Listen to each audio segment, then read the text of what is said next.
Le drame commence avec un garçon dépressif nommé Cha, qui emménage à Greenhome, un quartier délabré, après que ses parents sont décédés dans un accident.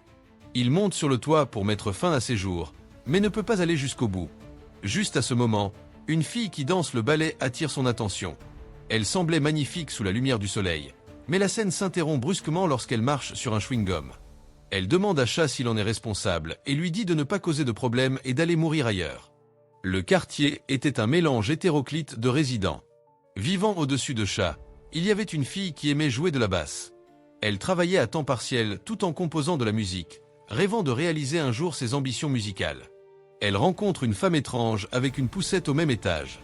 La femme prétend avoir une fille d'1 an, mais lorsque la fille à la base jette un œil dans la poussette, il n'y a pas de bébé. Elle trouve une excuse pour ne pas partager l'ascenseur avec la femme étrange. Plus tard, un homme apparaît, expliquant que la femme étrange est une bonne personne qui a perdu son enfant et a des problèmes mentaux. L'homme était un professeur de littérature et un fervent catholique, mais son enthousiasme excessif met la fille à la basse mal à l'aise. En quittant l'ascenseur, le professeur heurte accidentellement un homme portant une chemise à fleurs. L'homme ne se retourne pas et entre directement dans l'ascenseur, révélant une large cicatrice sur sa joue. Son nom est Wook, et il attache un autre homme avec du ruban adhésif, le piégeant dans sa chambre. Ignorant les supplications de l'homme, Wook lui enfonce une cigarette allumée dans la bouche, indiquant une rancune entre eux. Pendant ce temps, dans la salle de sécurité, un garde est réprimandé par un résident pour avoir dormi pendant son travail. Alors qu'il se sent abattu, une femme prétendant avoir déménagé de Gangnam lui apporte une boîte de poissons, car elle ne les aime pas. Elle les donne au garde, qui découvre que les poissons sont avariés. Le garde commence soudainement à saigner du nez. Il se rend ensuite au 14e étage où séjourne Cha, et lui rappelle de remplir les documents de résidence. Cha dit qu'il le fera plus tard et ferme la porte, mais le garde reste étrangement à l'extérieur. Une fille vivant à côté de Cha passe par là et mentionne nonchalamment le saignement de nez du garde. Après l'apparition de la fille, le garde finit par partir. Le soir, Cha reste dans sa chambre à jouer à des jeux, tandis que la fille d'Axe en grave côté nourrit son chat. Bien qu'elle soit au régime et essaie de perdre du poids, elle ne peut s'empêcher de se plaindre qu'elle meurt de faim. Elle semble être au téléphone avec sa famille, mentionnant qu'elle a récemment eu des hallucinations auditives et des saignements de nez inexpliqués. Lorsqu'elle termine, on entend le bruit de la fille qui s'effondre et pleure. Épuisé de jouer, Cha se prépare à dormir, puis il reçoit un message texte d'un livreur. Avec l'absence du garde de sécurité, le colis a été laissé à sa porte. Étrangement, le colis semble avoir été ouvert, et l'emballage des nouilles instantanées à l'intérieur est déchiré. Les nouilles sont éparpillées sur le sol.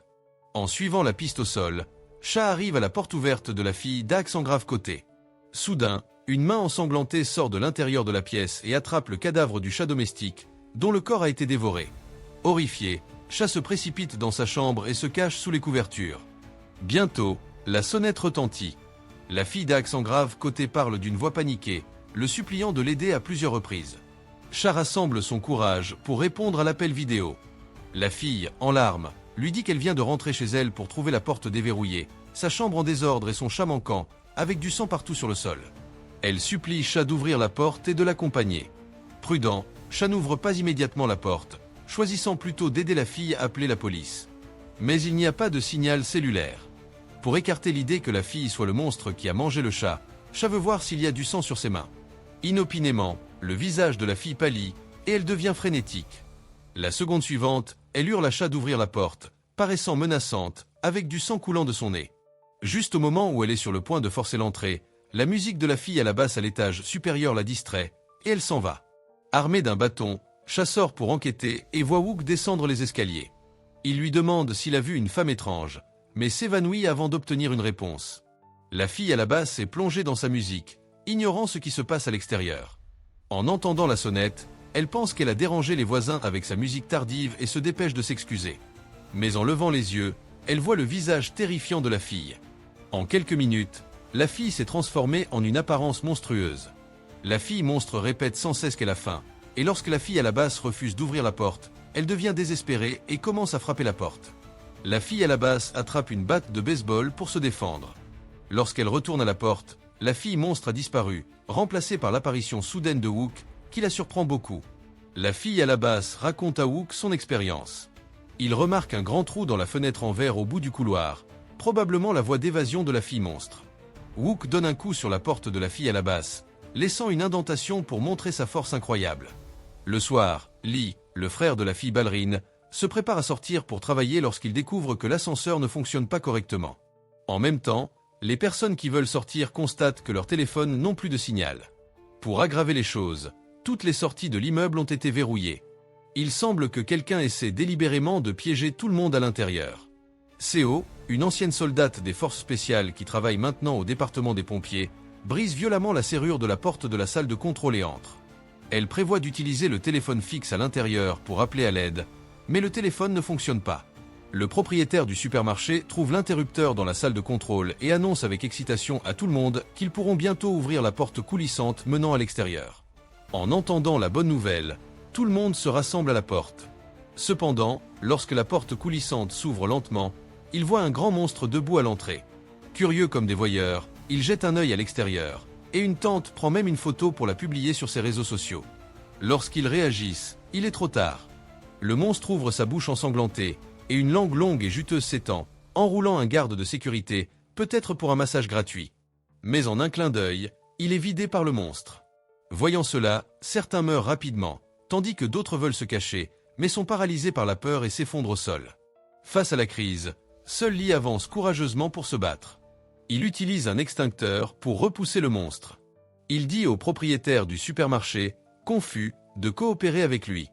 Une fois que le monstre est repoussé hors de l'immeuble, ils doivent immédiatement fermer la porte coulissante. Juste au moment où ils sont sur le point de réussir, l'extincteur s'arrête de fonctionner au moment crucial. Soudain, Seo apparaît, plaquant le monstre à l'extérieur de la porte de l'immeuble. Lee la ramène rapidement dans l'immeuble. Après que la crise est résolue, le propriétaire du supermarché se plaint à Seo, demandant ce que fait le gouvernement. Il paie tant d'impôts chaque année, pourtant les autorités ne peuvent même pas gérer un monstre. Lee dit à tout le monde qu'il n'y a pas qu'un seul monstre dans le brouillard. Divers monstres se sont rassemblés dans la communauté. Si les humains tombent entre leurs mains, la mort est certaine. Ici, il est révélé que Cha est un lycéen de 19 ans qui refuse d'aller à l'école. Il rejette toutes les activités sociales, et son seul passe-temps est de rester dans sa chambre à jouer à des jeux. Ses parents avaient prévu de l'emmener, lui et sa sœur, en voyage, mais Cha a refusé d'y participer. En chemin, son père se dispute avec sa mère à propos de l'état de Cha. D'après leur conversation, on apprend que le père est occupé par son travail et s'occupe rarement de la famille. Avant de partir, la mère prépare un repas pour Cha, lui disant de le réchauffer quand il aura faim. La dispute distrait le père, et la tragédie frappe. La seconde suivante, leur voiture s'écrase contre un camion, tuant les 3 occupants. Lors des funérailles de la famille, Cha fait enfin une apparition. Cependant, il n'est pas triste, mais plutôt en colère, car ses parents lui ont laissé très peu d'argent. Il s'effondre, réalisant que l'argent n'est pas suffisant pour qu'il survive à l'avenir. Il semble qu'il avait initialement prévu de dépendre de ses parents pour vivre. Émotionnellement agité, Cha est porté hors de la salle funéraire. De retour au présent, la fille à la basse est assise par terre, avec Cha dormant à côté d'elle. Elle se plaint de la situation, tandis que Wook, qui l'a appelé pour s'occuper de Cha, s'enfuit. La fille ballerine, ignorant la situation à l'extérieur, est sur le point de descendre lorsqu'elle entend un bruit et se tord accidentellement la cheville. Par coïncidence, Wook passe par là juste au moment où l'atmosphère devient gênante. La fille monstre disparue réapparaît et attaque Wook, lui mordant l'épaule. Cependant, Wook n'est pas facile à vaincre. Il repousse la fille monstre dans un trou de mur délabré et la frappe à plusieurs reprises jusqu'à ce qu'elle cesse de bouger. Seo et un soldat transportent le corps du garde de sécurité décédé dans une salle de stockage. Bien que le soldat s'y oppose, Seo prend une photo des restes horrifiants du garde avec son téléphone, insistant pour la montrer à sa famille. À ce moment, la fille à la basse se prépare également à descendre. Au coin, elle découvre un homme en col blanc tenant une bouteille de vin, marmonnant qu'il a été trahi par son patron. Alors qu'il devient plus en colère, il mute et commence à rugir. Voyant cela, la fille à la basse l'assomme avec une batte de baseball. Cependant, l'homme se transforme en monstre, et juste au moment où la vie de la fille à la basse est en danger, le professeur apparaît, tranchant la moitié de la tête du monstre.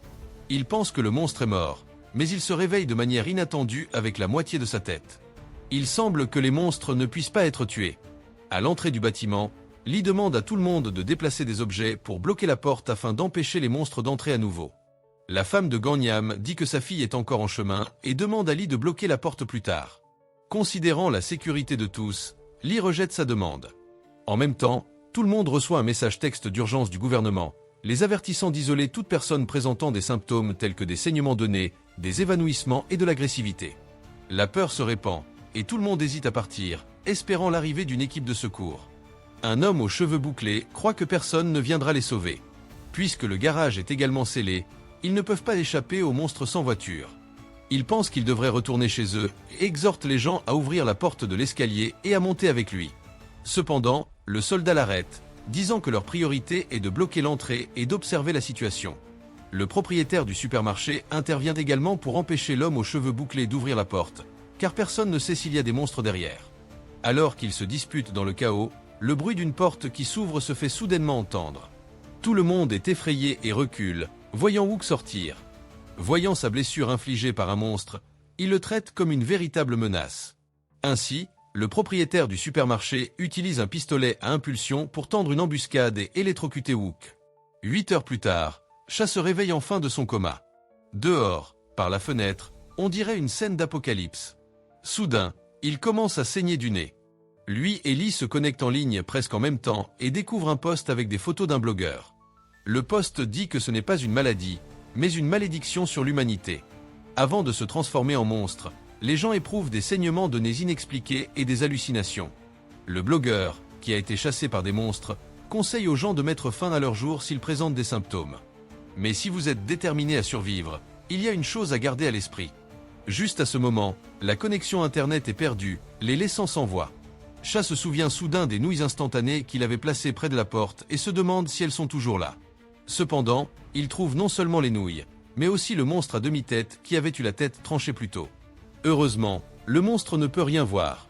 Cha veut ramasser un bâton sur le sol, mais le moindre mouvement pourrait attirer son attention. Cha n'ose pas bouger, mais bientôt le monstre à demi-tête s'en va de lui-même. Le propriétaire du supermarché et 2 résidents timides se rendent dans la salle de stockage où Wook est retenu. Bien qu'il ne soit pas sûr s'il va se transformer en monstre, il décide de le tuer par principe de précaution. Mieux vaut prévenir que guérir. Le propriétaire entre dans la pièce en portant un masque à gaz. Dès qu'il entre, il est presque effrayé à mort par le cadavre du garde de sécurité. De manière inattendue, Wook fait semblant de dormir et assomme le propriétaire d'un coup de tête. D'autre part, la fille à la basse et le professeur font équipe pour chercher des provisions. En passant devant la chambre de Wook, ils entendent une voix à l'intérieur prononcer 4 chiffres. La fille à la basse devine que c'est un code de verrouillage, et après l'avoir entré, la porte s'ouvre effectivement.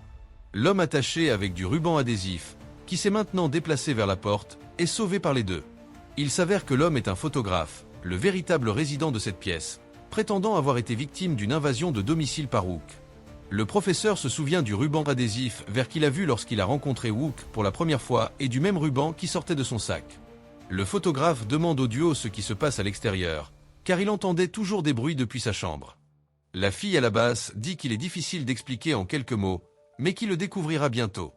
Les 3 quittent la pièce ensemble, le photographe se sentant en insécurité en voyant les 2 autres armés d'un bâton et d'un couteau. Il retourne donc dans sa chambre pour prendre un marteau pour se défendre. Bientôt, il trouve un propriétaire qui s'est pendu. Cela rappelle à la fille à la basse une amie qui s'est suicidée et lui a laissé la basse. Le professeur suppose que le propriétaire s'est senti désespéré et a choisi de mettre fin à ses jours. Cependant, le photographe n'est pas d'accord, affirmant que l'homme est mort depuis au moins une semaine. Curieux, le professeur lui demande comment il le sait, mais le photographe ne veut pas en dire plus. Plus tard, le photographe retourne seul dans sa chambre, ne voulant pas causer de problème aux autres. Cha a de nouveau l'idée de mettre fin à ses jours pendant qu'il est encore humain. En ouvrant la fenêtre et en regardant en bas, il voit un homme du 12e étage descendre en rappel, essayant de trouver de la nourriture pour ses 2 jeunes enfants. L'homme ignore totalement le monstre à proximité qui l'observe attentivement. Cha crie pour l'avertir, mais malheureusement, l'homme est quand même attaqué par le monstre et tombe de l'immeuble. Cha ferme la fenêtre et se cache dans sa chambre, les cris d'aide des enfants de l'homme résonnant dans ses oreilles.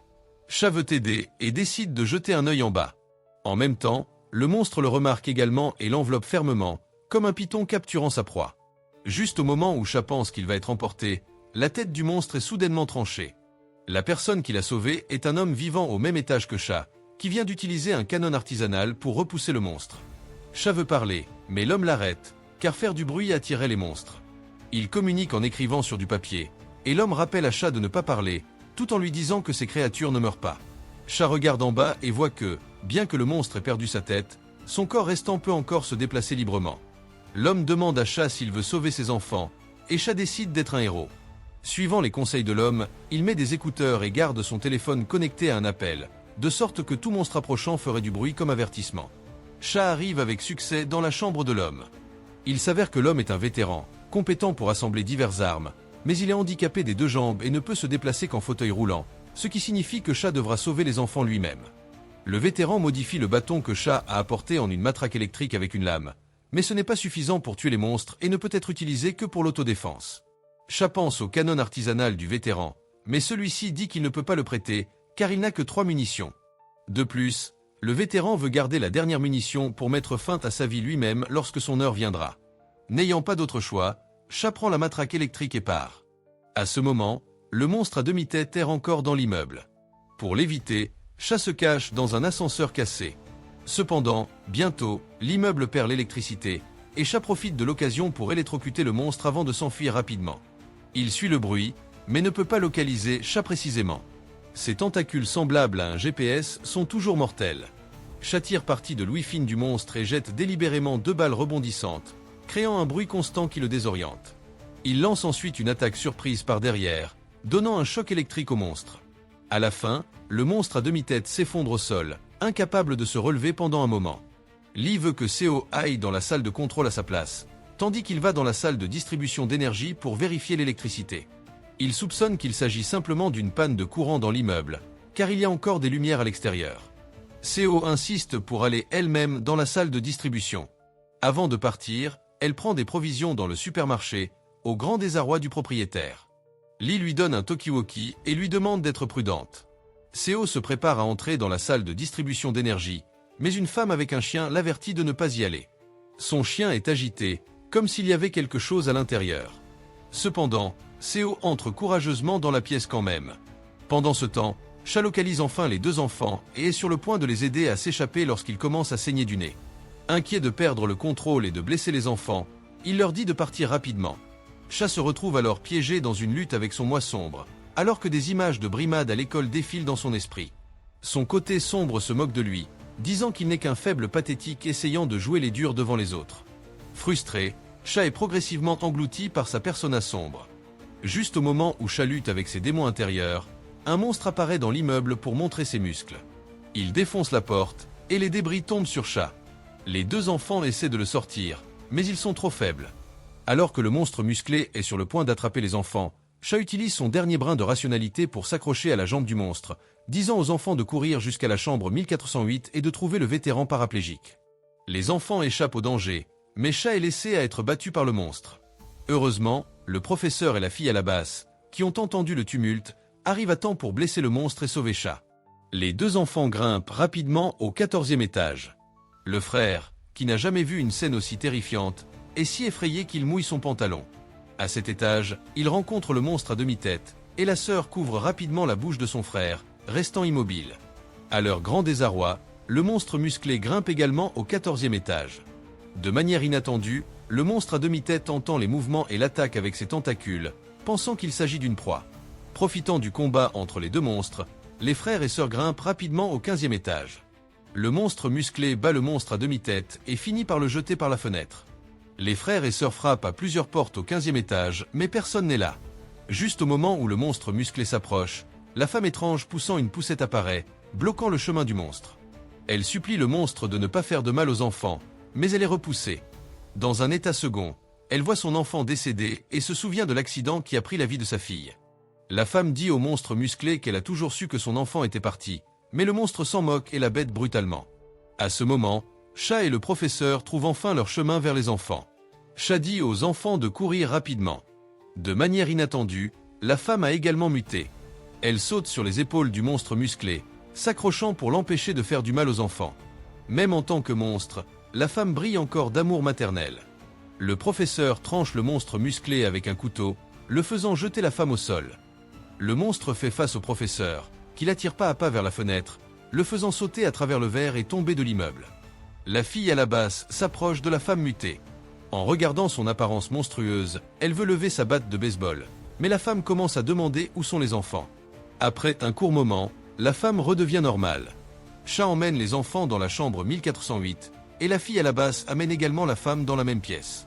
Elle lui demande d'entrer en premier, puis va chercher le professeur. La fille à la basse et le professeur rentrent chez eux ensemble, emballant leurs affaires. Ils finissent par quitter la pièce avec une guitare basse et un sac de provisions, se dirigeant vers la chambre 1408 pour rejoindre les autres. De l'autre côté, Seo arrive à la salle de distribution d'énergie et résout avec succès le problème d'électricité de l'immeuble. Maintenant, une émission de nouvelles montre le président sud-coréen déclarant l'état d'urgence et exhortant les citoyens à ne pas sortir. Cependant, le président mute soudainement en plein discours, et l'émission est interrompue alors que les gardes ouvrent le feu sur le président. Tout le monde panique, car il semble que le gouvernement ne puisse pas fournir d'aide pendant cette crise. À ce moment, Lee réalise que sa sœur, la fille ballerine, n'est pas au premier étage. Elle est dans sa chambre, soignant une entorse à la cheville. Après avoir terminé, elle utilise un couteau pour couper sa jupe de ballet. Seo n'est pas revenue, car elle a rencontré un monstre araignée en partant. Maintenant, elle est enveloppée dans une toile et suspendue à l'envers au plafond de la pièce.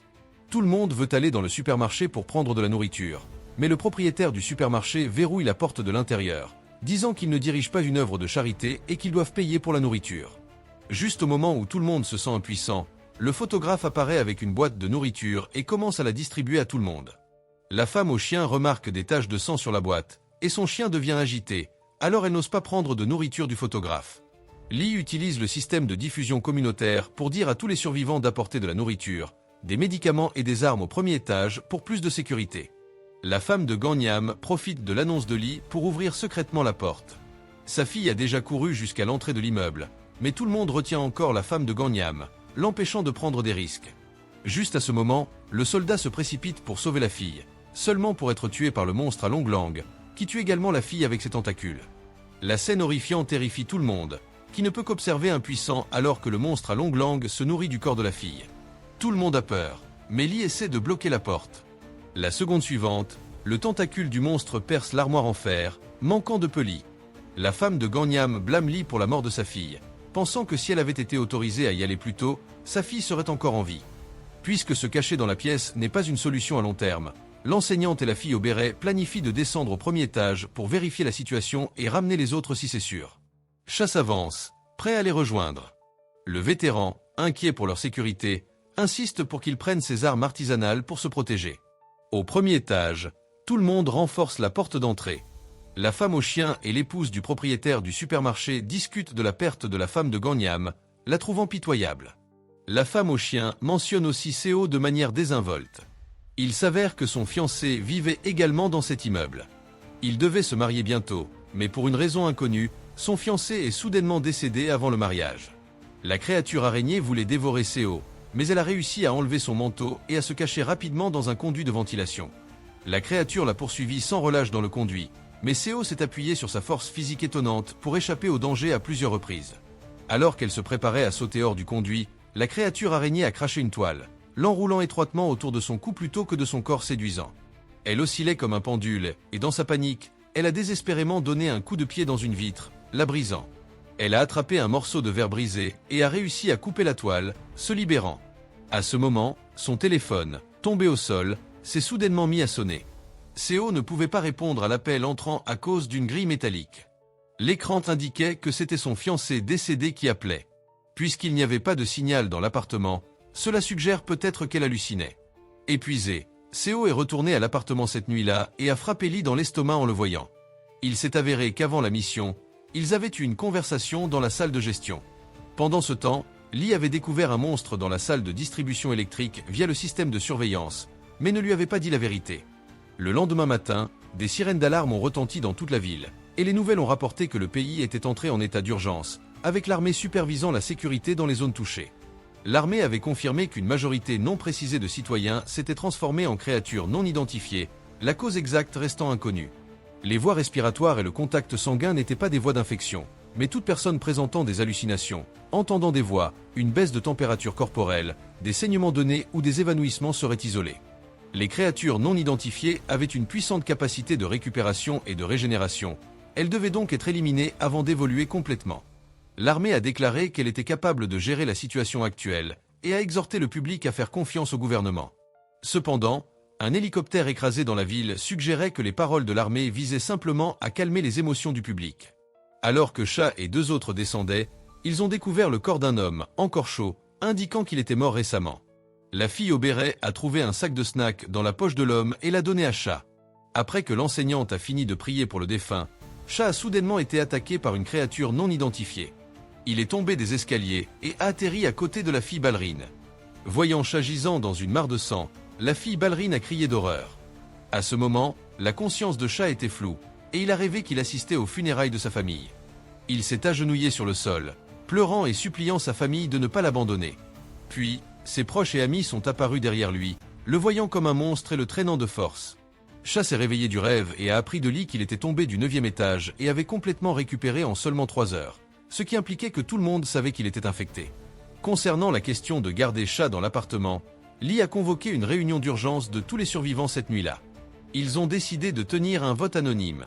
Le propriétaire du supermarché a recommencé à causer des problèmes, menaçant Cha avec un couteau avant le vote. Il a essayé de convaincre tout le monde de le tuer avant qu'il ne se transforme en monstre, mais personne n'était prêt à le faire. Le vote final a donné un nombre égal de voix pour et contre, le vote décisif étant un bulletin nul.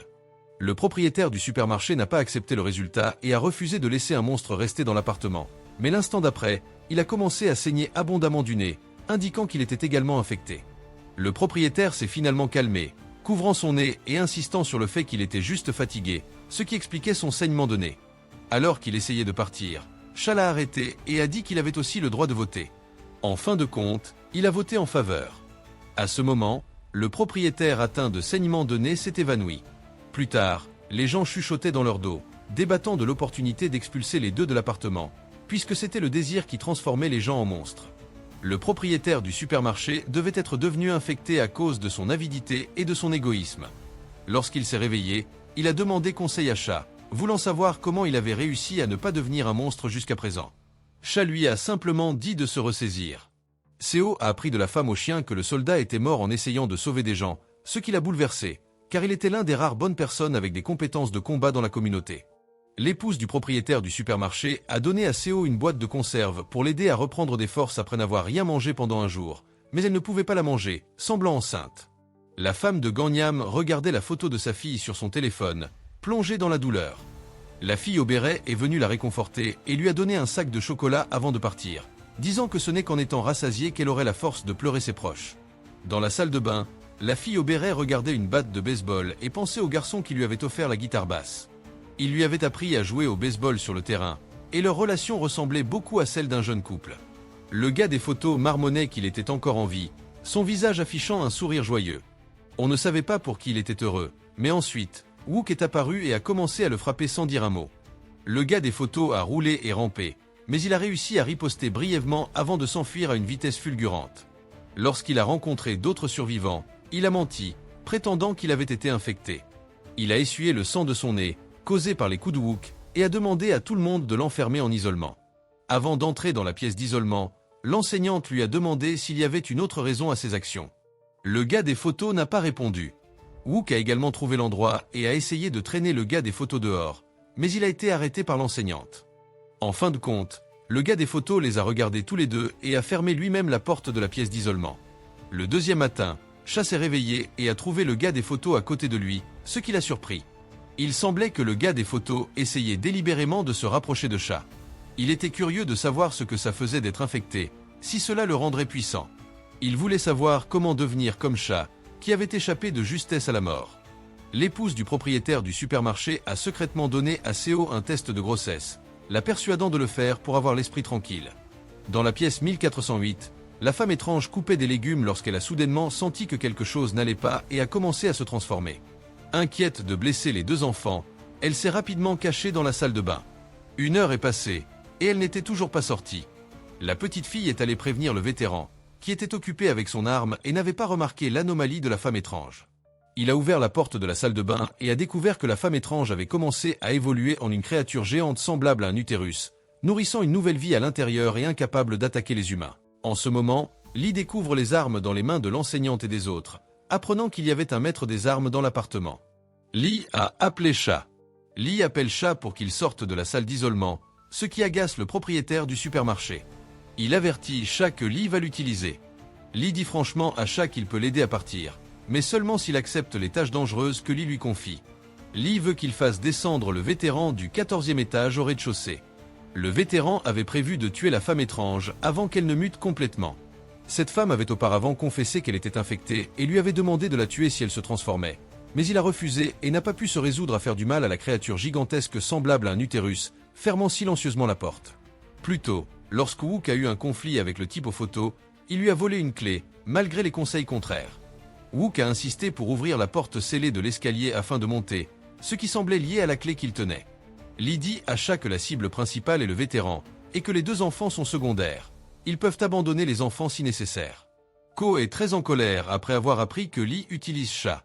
Cependant, Cha accepte, car il a tout compris. Peu importe la gravité de ses blessures, Cha survit toujours. La transformation en monstre est en réalité une question de volonté, et il possède une volonté exceptionnelle pour résister à la mutation, ce qui fait de lui l'arme la plus puissante contre les monstres. Lee conseille à Ko d'utiliser ceux qui se transforment en monstres, mais elle n'est pas d'accord avec cette idée. Lee sort des votes non qu'il avait secrètement préparés avant le scrutin, avec l'intention de remplacer les votes oui. Cependant, il ne s'attendait pas à ce que le nombre de votes non dépasse ses attentes, donc il ne les utilise pas.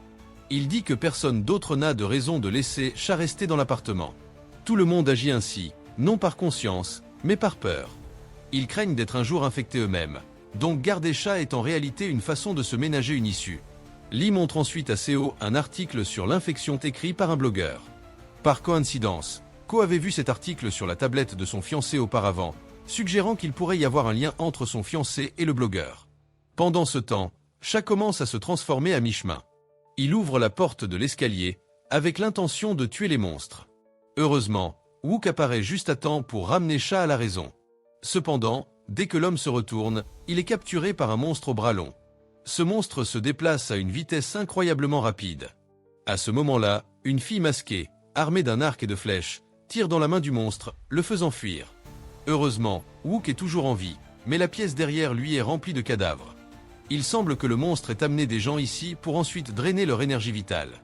La fille masquée se révèle être une soignante. À côté d'elle se trouve un vieil homme nommé Kang. Sur le sol, il trouve un journal appartenant au monstre. Il s'avère que le monstre était autrefois un humain qui a perdu son enfant à cause de son incapacité à retenir la main de son fils, ce qui a conduit à la mort accidentelle de l'enfant. L'idée d'avoir des bras plus longs pour sauver son fils est devenue une obsession, le conduisant finalement à muter en un monstre aux bras longs. Après que Wook se réveille, la soignante tente de panser ses blessures, mais il se montre ingrat et quitte la pièce sans même dire merci. Kang conseille à la soignante de ne pas s'inquiéter, car l'homme semble capable de se débrouiller seul. À ce moment-là, elle remarque les blessures de Cha et essaie de l'aider, mais Cha résiste. Kang réalise que Cha est une personne infectée et avertit la soignante de rester à distance, tout en menaçant Cha avec une arbalète. Il remarque alors que les blessures sur le visage de Cha guérissent d'elles-mêmes. Kang dit à Cha de partir rapidement, et alors qu'il se retourne pour s'en aller, il entend Kang rire derrière lui. Il s'avère que c'était juste une plaisanterie. Lorsqu'ils apprennent que Cha se dirige vers le 14e étage, Kang propose de donner un coup de main. Pendant ce temps, dans la salle d'isolement, la femme du propriétaire du supermarché cache un couteau derrière son dos, observant son mari qui se repose sur le canapé.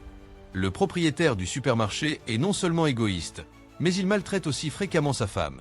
Elle lui dit qu'après être devenu un monstre, elle le tuera certainement, mais que ce serait trop facile pour lui, alors elle préférerait le faire tant qu'elle est encore humaine. Cependant, l'homme ne prend pas ses paroles au sérieux. Ses actions semblent plus être un avertissement, et elle ne va pas jusqu'au bout. Lorsqu'elle part, le type aux photos s'enquiert de la localisation de Wook et apprend qu'il est monté à l'étage. Le type aux photos panique et fouille son corps, seulement pour découvrir qu'il a perdu ses clés. Son comportement frénétique suggère qu'il a peur que Wook découvre quelque chose. Finalement, Wook utilise les clés pour ouvrir une porte en fer, révélant une pièce où le type aux photos développe des photographies. Il s'avère que le type aux photos est en réalité un pervers qui utilise son statut de volontaire pour accéder aux enfants, kidnappant finalement une petite fille pour en abuser et prenant de nombreuses photos. Les photographies dans la pièce servent de preuve. Cha, la soignante et Kang atteignent avec succès la chambre 1408. Ils s'enquièrent de la localisation de la femme étrange, mais ne trouvent qu'une créature gigantesque semblable à un utérus caché dans la salle de bain. Ils peuvent vaguement voir un énorme bébé à l'intérieur et entendre occasionnellement les pleurs du bébé. Pendant ce temps, Ko trouve enfin le courage de faire un test de grossesse précoce, confirmant qu'elle est bien enceinte. L'enseignant et la fille de base ne sont pas disposés à attendre leur destin, alors ils essaient de trouver une issue. Ils découvrent un grand tissu blanc et le vaporisent d'un signal SOS rouge à l'aide de peinture. Ils accrochent le tissu à l'extérieur de l'appartement pour appeler à l'aide. Craignant que son sombre secret soit exposé par Wook, le type aux photos se coupe délibérément la main pour prouver aux autres qu'il n'est pas infecté, car il ne possède pas la capacité de guérison rapide. En voyant cela, tout le monde libère rapidement le type aux photos. Cependant, il ne montre aucun intérêt pour leur inquiétude et quitte nerveusement la scène. Il trouve une cabine de toilette et récupère un marteau caché qu'il avait utilisé auparavant pour commettre un crime. Rempli de colère, Wook arrive au rez-de-chaussée et croise l'enseignant. Son téléphone tombe par terre, mais il ne se donne pas la peine de le ramasser. Avant qu'il ne puisse confronter le type aux photos, ce dernier lance une attaque surprise et frappe la tête de Wook avec le marteau. Malgré le sang qui coule de la blessure, Wook surpasse rapidement le type aux photos et lui prend son marteau. Alors que le type aux photos s'approche des autres, il calomnie Wook, le qualifiant de meurtrier. Cependant, personne n'ose intervenir pour arrêter Wook. Enragé, Wook frappe à plusieurs reprises le visage du type aux photos avec le marteau, mais cela ne suffit pas à apaiser sa colère. Il traîne le cadavre du type aux photos jusqu'à l'entrée, où il pleut dehors. Il sort le corps du bâtiment, avec l'intention de le laisser être dévoré par le monstre à la langue longue. Après cela, Wook est faible et titube jusqu'à l'entrée, sans intention de rentrer, mais seulement de fermer la porte, pensant qu'il ne peut plus être accepté par les gens de l'appartement. Cependant, l'enseignant l'arrête. Il s'avère que Wook avait ramené les cadavres du soldat et de la fille dans l'appartement. Bien que Wook semble féroce, il est en réalité une bonne personne. À cause de ses blessures, il s'évanouit peu après. Après avoir été réprimé pendant longtemps, la femme de Gangnam libère enfin ses émotions. Elle enlace les deux enfants qui ont également perdu leurs proches, et tous trois pleurent ensemble. Tout le monde enterre le soldat et la fille dans une pièce vide. Kang salue la tombe du soldat, révélant qu'il est aussi un vétéran à la retraite. Seo essaie de consoler la femme de Gangnam, qui dit qu'elle deviendra plus forte parce qu'elle est mère. La femme du propriétaire du supermarché s'inquiète pour Seo, qui doit affronter sa grossesse seule, mais Seo lui demande de garder le secret. Une fois qu'ils atteignent le rez-de-chaussée, le vétéran commence à travailler diligemment. Cha reçoit également une nouvelle mission de Lee, prenant un pistolet électrique jusqu'à l'escalier extérieur du bâtiment. Pendant ce temps, le monstre à la longue langue se régale lorsque le monstre musclé apparaît soudainement. Avec ses deux mains, il attrape le monstre comme une fourmi, révélant qu'il est un monstre poids lourd. Le type aux photos mérite d'être puni, mais pourquoi Wook le hait-il autant ? Cela est lié au passé de Wook. Adolescent, son père a été brûlé vif par un homme psychopathe. Les cicatrices sur son visage datent également de cette époque. Il pensait que le psychopathe serait puni par la loi, mais le tribunal n'a trouvé aucun antécédent criminel ni motif de meurtre. Finalement, le psychopathe a reçu une probation et a rapidement retrouvé sa liberté. Une nuit, Wook a rencontré le psychopathe et lui a demandé pourquoi il avait mis le feu. Le psychopathe a répondu que c'était pour s'amuser, ne montrant ni remords ni culpabilité face à la victime. En colère, Wook a poignardé le psychopathe dans le cou, mettant fin à sa vie. Plus tard, un fermier désespéré a demandé de l'aide à Wook, offrant de l'argent en échange du meurtre de quelqu'un. Il s'est avéré que la fille du fermier avait été kidnappée et tuée, et l'inaction de la police l'avait fait perdre espoir. Il ne supportait pas que les coupables s'en tirent, alors il a demandé à Wook de retrouver les coupables et sa fille. C'est aussi la raison pour laquelle Wook étend le type aux photos, car il lui rappelle le psychopathe qui a tué son père. Lorsque Wook se réveille, il ne réalise pas que la personne à côté de lui est la soignante et lui saisit le cou. Heureusement, il s'arrête à temps. La soignante, qui fait une crise d'asthme, se précipite vers la porte et utilise son inhalateur. Kang a une moto garée à l'extérieur de l'immeuble. Il ne peut s'empêcher d'observer la situation avec des jumelles, mais il est découvert par la soignante. Elle lui dit qu'il peut regarder, mais qu'il ne doit pas avoir de pensées inappropriées. Pendant ce temps, le groupe débat de la question de garder Wook. Certains pensent que tuer le type aux photos était justifié et que Wook a agi en légitime défense. Cependant, l'homme aux cheveux bouclés s'inquiète qu'il puisse perdre le contrôle et tuer quelqu'un d'autre. À ce moment-là, Wook s'approche, et l'homme se tait immédiatement. Pour remercier Wook d'avoir ramené le corps de sa fille, la femme de Gangnam veut lui donner sa bague et son collier, mais lorsqu'elle lève les yeux, Wook est déjà parti. Cela montre que Wook n'est pas un tueur de sang-froid qui ferait n'importe quoi pour de l'argent. L'enseignant rend le téléphone qu'il a trouvé à Wook. Il voit par hasard des messages textes entre Wook et le fermier, réalisant que Wook est une bonne personne. Il est donc prêt à laisser Wook rester dans l'appartement. Il demande pourquoi il a brûlé l'argent donné par le fermier. Wook répond qu'il n'a pas pu accomplir la tâche. De là, on peut supposer que Wook a probablement vu les photos de la fille torturée à mort dans la pièce de l'autre côté. La fille de base a un saignement de nez dans la salle de bain et sort avec un corps tordu, semblant infecté. Cependant, elle tombe dans un piège tendu par le groupe après quelques pas. Seo s'approche avec une hache, et la fille de base applaudit, disant qu'il s'amuse. Il s'avère que ce n'était qu'un exercice. Seo va seule dans la salle de distribution électrique pour récupérer le téléphone perdu. Lee pense qu'elle est trop indépendante et qu'elle n'est pas adaptée pour rester dans l'appartement. Pendant ce temps, Seo réalise que son fiancé pourrait être le blogueur. Elle décide alors de quitter l'appartement pour enquêter et obtient les clés de la moto de Kang, quittant la communauté dans un nuage de poussière. Pour survivre, Kang établit un ensemble de règles de survie pour Green. Ils doivent former des équipes d'au moins 2 personnes, patrouillant à tour de rôle et signalant immédiatement toute anomalie. De plus, ils ne doivent fournir qu'une quantité fixe de nourriture pour un repas par jour afin de préserver les ressources. En outre, la température de chacun doit être prise à 20 h chaque soir pour détecter les infectés dès que possible. Cha, qui est parti tôt le matin, revient enfin après avoir rassemblé des provisions pour tout le monde. Après avoir accompli sa tâche, Cha retourne obéissamment dans la salle d'isolement. Le vétéran ne peut s'empêcher de défendre Cha, déclarant qu'il n'a fait de mal à personne et ne s'est pas transformé en monstre, donc il n'y a aucune raison de l'emprisonner. Mais Lee explique que Cha reste une personne dangereuse et doit être isolée. En revenant à l'appartement ce matin-là, ils arrivent à la porte de la salle d'isolement et remettent à Cha une note détaillant sa tâche du jour. Il installe d'abord des lignes de pêche dans les couloirs, attachant des cloches et des ballons comme système d'alerte pour les monstres. Ensuite, il fouille chaque pièce du bâtiment pour trouver les objets dont tout le monde a besoin.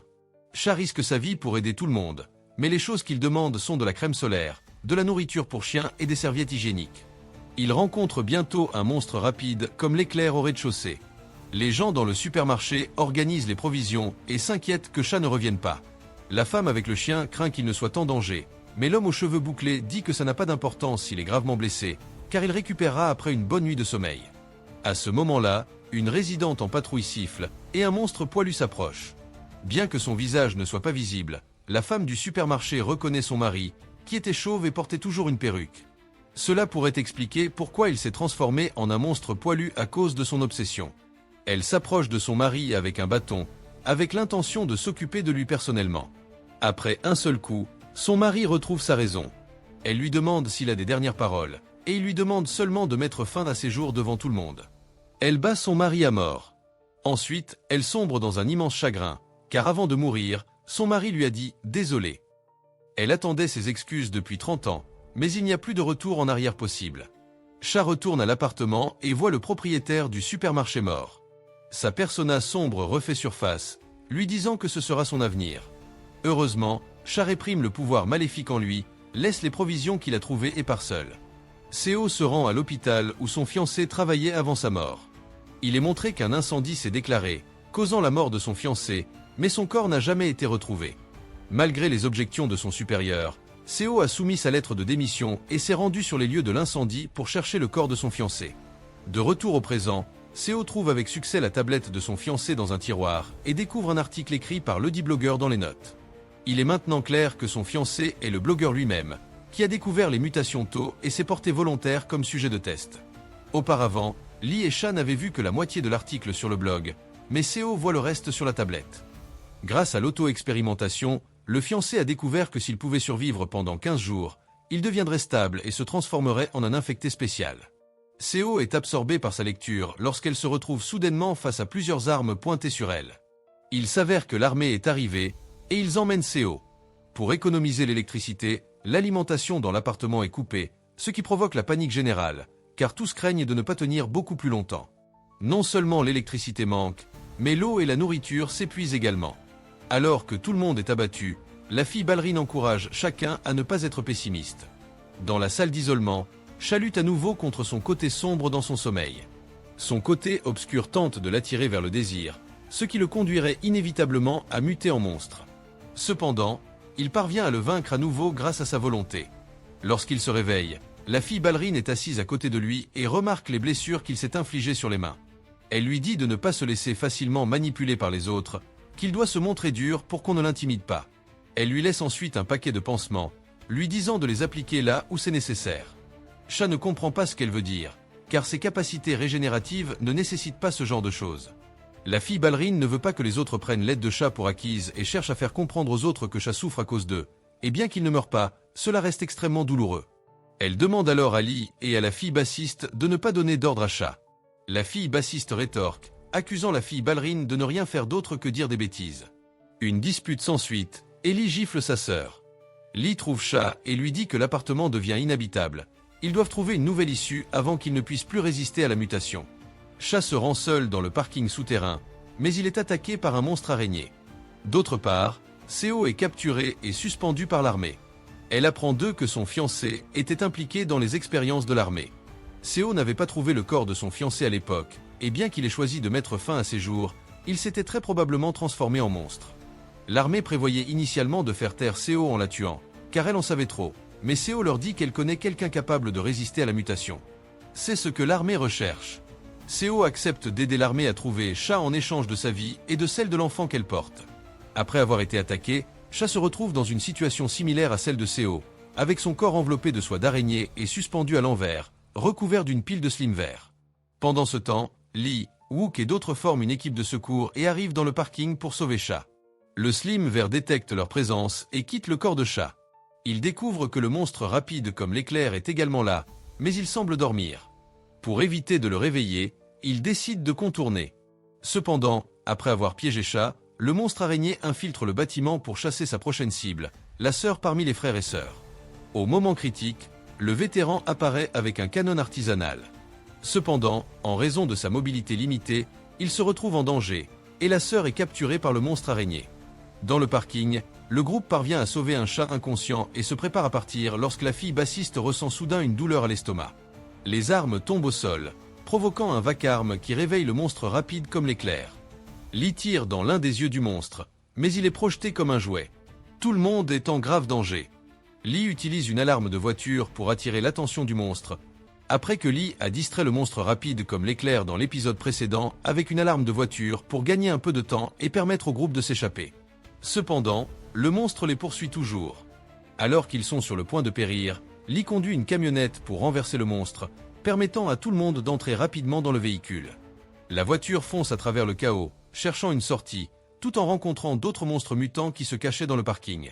Les monstres implacables grimpent sur la voiture, l'un d'eux attrapant les cheveux de la fille bassiste. Le professeur utilise de manière décisive une épée de samouraï pour lui offrir une coupe de cheveux gratuite. L'intérieur de la voiture est en plein désarroi alors que tout le monde repousse les monstres. Finalement, la camionnette s'écrase contre un monticule de terre et s'arrête. Les colis dans le coffre se renversent, et tout le monde n'a d'autre choix que de fuir à pied. À ce moment, le monstre réapparaît. Au dernier moment, Kang utilise un lance-flamme pour balayer les monstres, les mettant en feu. Bien que les monstres aient des pouvoirs régénératifs, ils ne peuvent pas se régénérer une fois réduits en cendres. De l'autre côté, le vétéran lutte toujours contre le monstre araignée, tandis que la petite fille est capturée. Il est blessé à la jambe, et les autres sont inutiles dans ce moment critique. Finalement, la soignante et la fille ballerine travaillent ensemble pour piéger le monstre araignée. La petite fille jette immédiatement un briquet allumé sur le monstre, mais cela ne cause pas de dommages fatals. Heureusement, Cha et les autres reviennent juste à temps. Ils plantent un couteau électrique dans le corps du monstre et le choquent pendant un moment. Le monstre s'arrête enfin de bouger. Bien que Cha ait sauvé tout le monde, il le regarde, n'osant pas l'approcher. La résidente s'excuse auprès de Cha. Cette fois, Lee le laisse décider s'il retourne dans la salle d'isolement ou non. Finalement, Cha y retourne, se sentant mal à l'aise. Pendant le dîner, tenant son repas, Cha a l'intention de trouver un autre endroit pour manger, mais rencontre de manière inattendue Wook, peu sociable. La gêne est dissipée lorsque Kang apparaît pour combler le fossé entre les deux. Kang montre volontairement son ventre, révélant une cicatrice chirurgicale. La nuit, l'homme aux cheveux bouclés se faufile dans la salle de bain pour prendre un bain, se plaignant de la restriction d'utilisation de l'eau qui ne leur permet de se laver qu'une fois tous les 3 jours. Pendant qu'il se douche, l'eau devient noire, indiquant que la source d'eau a été polluée, et l'appartement n'est plus habitable. Lee emmène le vétéran dans le parking, espérant qu'il puisse modifier un véhicule pour aider tout le monde à partir avant que la situation ne se détériore. Leur conversation est entendue par un garçon stupide qui court jusqu'à la salle de gestion et apprend que les provisions s'épuisent. Ne voulant pas attendre la mort, le garçon stupide court au magasin de proximité, menaçant tout le monde avec un couteau pour qu'on lui donne les clés de la voiture afin qu'il puisse quitter l'appartement. Malheureusement, le garçon stupide est jeté hors du magasin par Wook comme un petit poulet. Cela fait complètement craquer le garçon stupide. À ce moment, Kang intervient. Il dit au garçon stupide que les gens qui causent des problèmes par peur seront les premiers à mourir. Intimidé par ces mots, le garçon stupide devient obéissant. Les problèmes dans l'appartement ne peuvent plus être cachés, Alors Lee informe tout le monde du plan. Avec seulement 5 jours de réserve de nourriture, ils doivent s'aventurer à l'extérieur pour trouver des provisions. Tout le monde suppose que Cha sera celui qui partira, mais cette fois, Lee confie la tâche à Wook. Initialement, Wook est réticent, n'ayant accepté d'aider le professeur qu'à gérer la nourriture. Cependant, après les mots persuasifs de Lee, Wook hésite. À ce moment, le garçon stupide vient s'excuser, et Wook s'excuse également pour son comportement antérieur. La fille bassiste joue un air seul lorsque Cha la trouve. Il espère qu'elle continuera à jouer. Cha dit que la chanson lui donne l'impression d'être chez lui, et le nom Sweet Home lui vient à l'esprit. Avec cela, la chanson obtient un nom officiel. Cependant, après ce bref moment de bonheur, le danger et les accidents suivent. Auparavant, lorsque la fille bassiste a sauvé Cha dans le parking, elle s'est sentie mal. Maintenant, elle s'effondre enfin, l'air pâle. Peu importe combien la fille bassiste frappe à la porte, la fille ballerine, qui traîne dans la salle de bain, refuse d'ouvrir. Après un moment, le bruit à l'extérieur de la porte disparaît. Quand la fille ballerine ouvre la porte, elle trouve la fille bassiste allongée sur le sol. Lee, diplômé en médecine, diagnostique une appendicite aiguë nécessitant une intervention chirurgicale immédiate. Lee n'a pas d'expérience clinique et l'opération nécessite du matériel médical, alors Wook se porte volontaire pour aller le chercher. La soignante et Cha décident également de participer à la recherche. Alors qu'ils partent, Cha se souvient de son passé, lorsqu'il était un jeune homme optimiste. Un jour, un étudiant riche arrive dans son école. Un ballon de basket traverse le terrain, renversant l'étudiant riche. Cha réprimande la personne qui jouait au basket et tend la main pour aider l'étudiant à se relever. Il ne savait pas que ses bonnes intentions conduiraient à un cauchemar. Le lendemain, l'étudiant riche amène un groupe de camarades masculins pour intimider Cha. Il force même un garçon timide portant des lunettes à participer au harcèlement et avertit les autres qu'ils seront tués s'il parle à Cha. Dès lors, Cha est isolé par tout le monde à l'école. Il ne peut pas se défendre, car son père travaille dans l'entreprise du père de l'étudiant riche. S'il résiste, son père sera licencié. La famille de Cha ne comprend pas sa détresse. Sa mère et sa sœur prennent le parti de son père, affirmant que c'est pour le bien de la famille. Cha entend sa sœur nier à ses amis qu'il est son frère. Cha reste isolé, et l'étudiant riche déplace son harcèlement sur le garçon aux lunettes. La mère du garçon a besoin d'argent pour une opération, et l'étudiant riche lui dit qu'il paiera s'il saute devant une voiture en mouvement. Alors que le garçon est sur le point de s'avancer, Cha pousse l'étudiant riche sur la route. La voiture qui arrive s'arrête juste à temps, évitant une tragédie, mais en conséquence, le père de Cha perd son emploi, et la mère du garçon décède. Le garçon ne remercie pas Cha pour son aide, mais le blâme, croyant que sa mère aurait pu subir l'opération avec succès sans lui. Cha a toujours voulu être une meilleure personne, mais tout ce qui s'est passé le rend impuissant. Il devient déprimé, refuse d'aller à l'école et se renferme, jouant à des jeux vidéo toute la journée. Maintenant, les résidents de l'appartement commencent à préparer la table d'opération, tandis que Cha et les autres partent dans une voiture modifiée. De manière inattendue, ils n'ont pas parcouru beaucoup de chemin avant qu'un accident de voiture ne se produise. Il est causé par une créature musclée qui a grandi plusieurs fois plus grande qu'auparavant. Elle avait précédemment capturé la créature à longue langue et a probablement continué à consommer des humains et des monstres, ce qui a fait grossir son corps. Les gens dans l'appartement entendent le bruit de l'accident de voiture et réalisent qu'ils sont en danger. Ne pouvant plus attendre, la fille bassiste subit une opération sans anesthésie. Lee l'avertit des risques et des infections possibles après l'opération. Avec son consentement éclairé, il commence l'opération. Dès que la première incision est faite, la fille bassiste s'évanouit de douleur. Kang voit les autres en danger et se précipite avec un lance-flamme. Alors que la créature tente d'éteindre le feu, Kang aide Cha, qui a été éjecté de la voiture. Cependant, la créature bloque rapidement leur chemin. Kang, qui semble gravement malade, crache du sang. Kang avait initialement prévu de se sacrifier pour protéger Cha, mais soudain, Seo, libéré par l'armée, apparaît en conduisant un camion de pompiers. Le camion de pompiers s'écrase directement sur la créature musclée, mais cela ne semble pas lui faire de mal. La créature riposte en attrapant Seo depuis le siège du conducteur et en la jetant sur le côté. Elle commence ensuite à secouer le camion. Heureusement, Seo est bien entraînée et courageuse. Elle se déplace sur le côté du camion, retourne au siège du conducteur et commence à reculer. Pendant que Seo s'occupe de la créature, Wook sauve ses amis coincés dans la voiture modifiée.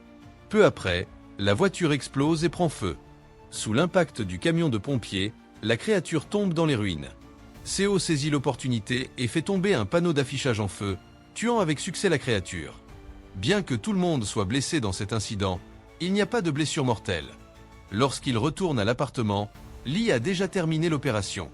Il dit au professeur que la survie de la fille bassiste dépend du destin. En compensation pour la perte de la moto de Kang, Seo ramène un inhalateur pour l'asthme pour la soignante. Avant la catastrophe, la soignante s'occupait de la sitcom, et leur relation était comme celle d'un père et d'une fille. Seo trouve Cha et lui demande s'il se souvient de quand il a été infecté, quels étaient les symptômes initiaux et comment il a réussi à survivre jusqu'à maintenant. Cha est quelque peu confus par les questions et répond seulement qu'il a pu survivre parce qu'il voulait encore vivre. Seo dit alors à Cha que l'armée mène des expériences secrètes, observant le processus de certains sujets luttant contre les transformations monstrueuses, espérant trouver une solution à la crise. Cependant, ces sujets meurent ou se transforment en monstres. Une seule personne a réussi à survivre pendant 15 jours et a ensuite disparu sans laisser de traces. Ainsi, l'armée risque de venir chercher Cha prochainement. Pendant le dîner, la dame du supermarché révèle qu'elle est devenue infectée et, inquiète de faire du mal aux autres, veut quitter l'appartement. Cependant, tout le monde vote pour qu'elle reste dans l'appartement sous quarantaine. Elle a le cœur brisé en voyant Cha, car elle comprend maintenant vraiment ses sentiments. Elle regrette de ne pas avoir pu l'aider et part en larmes. Sous la douche, Seo regarde le localisateur dans sa main, hésitant à appuyer sur le bouton pour informer l'armée. Cela signifie que si elle appuie sur le bouton, Cha sera bientôt emmenée par l'armée pour des recherches. Alors qu'elle envisage ses options, un homme, apparemment un soldat, fait irruption dans la salle de douche. Bien qu'elle soit dénudée, les compétences de combat de Seo ne sont pas affectées, et elle soumet rapidement l'intrus. Dans la pièce, tout le monde s'est rassemblé pour écouter l'histoire de Kang. La femme de Gangnam sort une bouteille de vin de fruits pour égayer l'atmosphère. Soudain, un soldat se précipite et voit le vin de fruits. Il tend la main pour attraper les fruits à l'intérieur, l'air affamé. À partir de ces mots décousus, ils peuvent deviner qu'il vient de vivre quelque chose de terrifiant. Le soldat semble désemparé et confus, et Seo veut lui demander ce qui s'est passé. Mais alors, le talkie-walkie du soldat sonne, et une voix arrogante d'homme se fait entendre. Le soldat, effrayé, essaie de s'enfuir, mais est retenu par les résidents.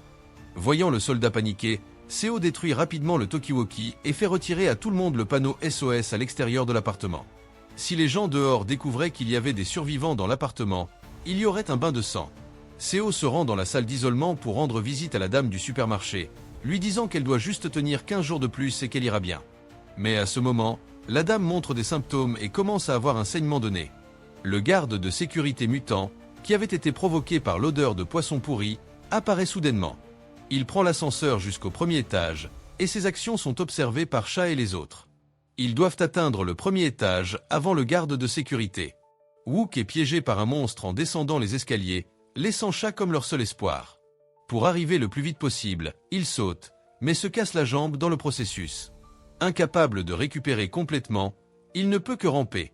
La femme de Gangnam pense que Cha a accompli la tâche et est revenue, alors elle se rend à l'ascenseur. À sa surprise, le garde de sécurité émerge, portant une tondeuse à gazon sur le dos et couvert de mouches dégoûtantes. Le garde de sécurité est sur le point de tuer la femme de Gangnam lorsque le professeur apparaît, bloquant la tondeuse avec son épée de samouraï. Cependant, il n'est pas de taille face à l'arme électrique, et à la seconde suivante, le garde de sécurité coupe le bras du professeur, brisant également l'épée de samouraï. Le professeur se lève et plante l'épée brisée dans le corps du garde de sécurité avant de le traîner dans l'ascenseur. Alors que les portes de l'ascenseur s'ouvrent et se ferment, le professeur et le garde de sécurité se battent jusqu'à leur dernier souffle. Le professeur sait qu'il ne peut pas tuer le garde monstrueux simplement en combattant, alors il fait signe au garçon stupide de lancer un cocktail Molotov dans l'ascenseur. Mais le garçon stupide est trop bête et effrayé pour le faire. Voyant cela, Lee prend le cocktail Molotov et le jette dans l'ascenseur, tuant à la fois le professeur et le garde de sécurité.